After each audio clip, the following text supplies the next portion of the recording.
wanna know, have you ever seen the rain?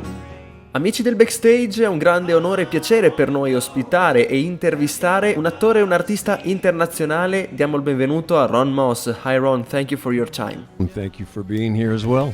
Oggi sei al Bravo Caffè di Bologna per tenere un concerto. Gli ascoltatori conoscono sicuramente la tua carriera da attore, ma forse non tutti sanno che sei anche un ottimo musicista. Allora, come prima domanda non posso non chiederti come è iniziata la carriera musicale di RONN MOSS. My music goes down back in my history to about 11 years old when I started playing drums. I got fascinated with surf music, with rock and roll, with the Beatles. Then the Beatles came along and that changed everything for me. But I wanted to be Ringo originally.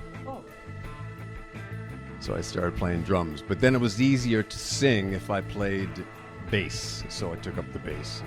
Oltre ai Beatles, quali sono gli artisti e i generi che ti hanno ispirato maggiormente, che hanno ispirato maggiormente la tua musica?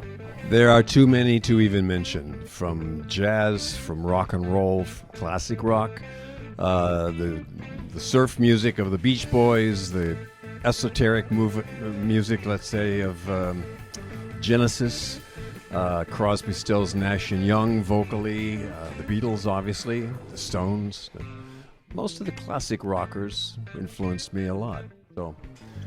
But I was also influenced by a lot of classical, because I grew up with a lot of classic. Baby, come back. You can blame it all on me.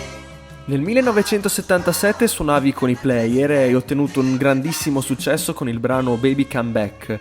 Cosa ricordi di quegli anni e del lavorare insieme a un gruppo musicale? Three of us originally formed, and then I brought in the fourth member, who was the drummer I'd played with since I was 13 years old. So the bass and drums, it was a good rhythm section. And out of the box, we wrote a song called Baby Come Back, which became the #1 song in the United States for the first 3 weeks of 1978. And it allowed us to go on some amazing tours. It afforded us tours with Eric Clapton and Gino Vanelli and Boz Scaggs and Hart and Little River Band. And it was a great experience for us to go out like that. We had all done other groups before, but that kind of success with Player was extraordinary at the time. Però dopo un ballo ce ne andiamo. Certo, stai tranquillo. Sei legato in modo particolare all'Italia, sia a livello professionale, ma mi sembra di capire anche emozionale. Qual è il tuo rapporto con il nostro paese? I have a very love relationship with Italy. I love Italy, and I've gotten a lot of love back from my many years being here. I'm very, very grateful. I'm always in gratitude mode for what happens in Italy, because Italy for me has been a beginning. It's always been a new beginning for me. I began my movie career here.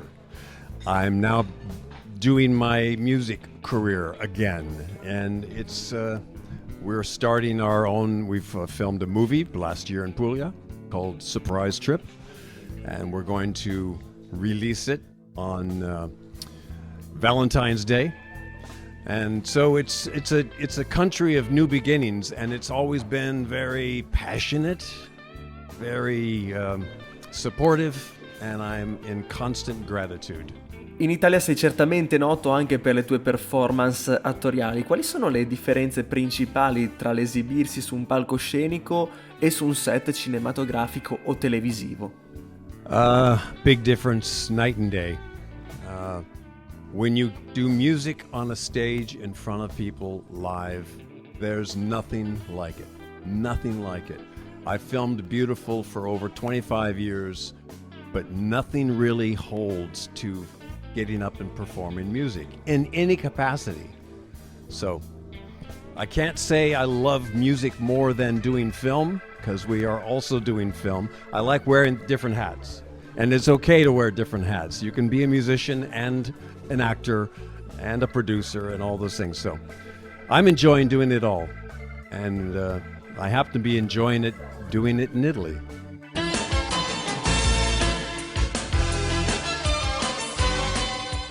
Non posso non farti una domanda su Beautiful, che è il più grande successo televisivo della tua carriera. Ti chiedo cosa ha rappresentato per te proprio anche a livello personale questa esperienza. Beautiful represents an opportunity to travel the world, to have an audience of basically the world, and it's afforded me a lot of opportunities. I put my heart and soul into that show. I put a good part of my life into that show. So I think I was a pretty good representation for Beautiful back then, and many people remember that, which is great. La fama internazionale ti ha sicuramente garantito la possibilità di incontrare altre star, altri personaggi famosi. Vorrei sapere da te quali sono gli incontri che ricordi con maggiore emozione.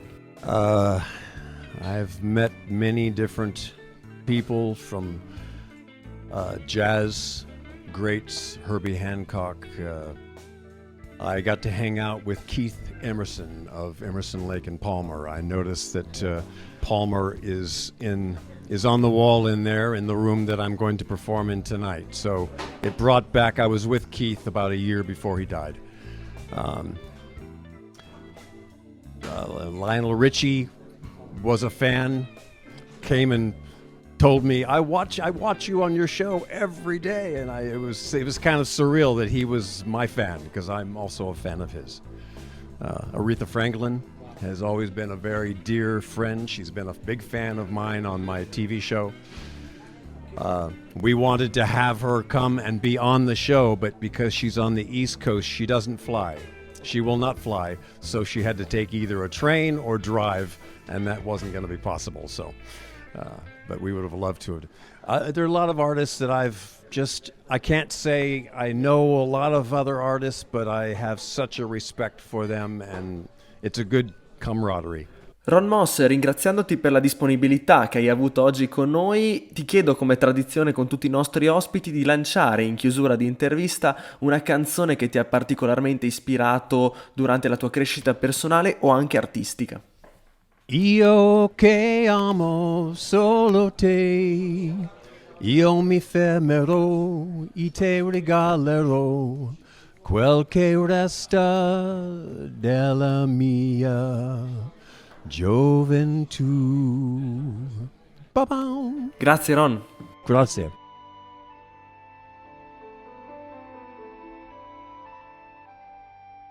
I am just learning Italian songs, so that's my one of a couple I'm learning. I love it. I love learning them. Oh, it's a beautiful song. It captured me just like that.